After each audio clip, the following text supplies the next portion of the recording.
kind of journey into art and how it all began is very complex.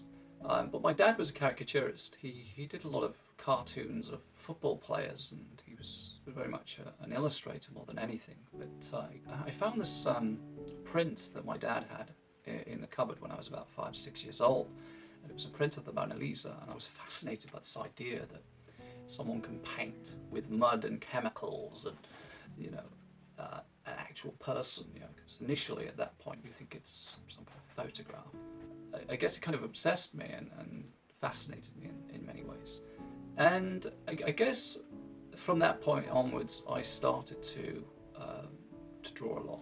I did a lot of drawings. I was really good at painting when I was at infant school, and I started to think about, you know, trying to see what I can develop from this. And when I left school, there was a massive chasm, and I must have spent about 15, 16 years where I didn't draw anything or paint anything. Completely disillusioned, not with art itself, but disillusioned by which way my life was going. So basically I then I started to reduce my hours in work, and I decided to do an art degree. And that was an eye-opener. The amount of artists I'd never even heard of that became very, very influential for me. People like Cecily Brown, Franz Ackermann, and Matthias Weischer. And there's an abundance of artists that I'd never even heard of until I went to university. And so for me, knowing that these artists were out there and creating amazing work, it was a catalyst by which I then went on to continue painting and continue exploring and developing. And eventually it was science fiction that kind of did it. I started doing portraits of Tom Baker and Doctor Who's and TARDISes and weird things like that. Of course, I really liked comic books when I was younger. For me, science fiction has so many different elements, and what really fascinates me about science fiction is the idea of form and shapes and the imagination. So I always think that most of it tends to be very representational and very in your face. So what I wanted to do is create some of these ideas vaguely. But I think this is where the unique style kind of comes from.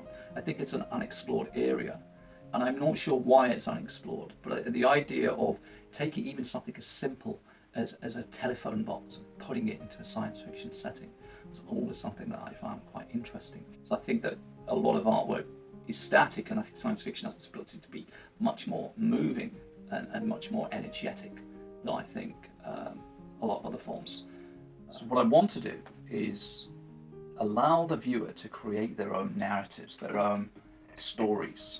And so I thought about this for a while, and I thought, what happens when I die and I have paintings of extreme abstraction or forms?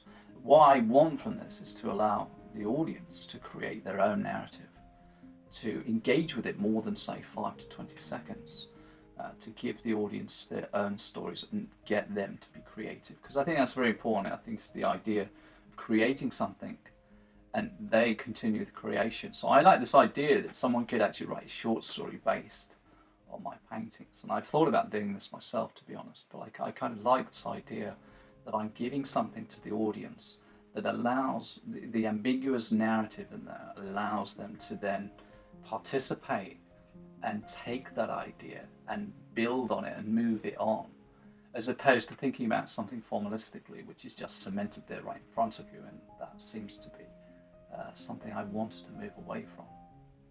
It starts with a shape or a technique. Once the mark is made on the surface, that then becomes the original idea, then probably gets ditched. 9 times out of 10, the original idea never exists. It gets removed. And it gets removed because of the beauty of oil paints and how you can manipulate and bend and what happens is that you formulate it into something else, something more interesting than the original. Because the original in the back of the mind is representational. And so through this bending and twisting, you then create art as something that is not wholly yours. And I think that's why I do it. The process and the exploration is one of the enjoyments of and the motivation by which I create my work.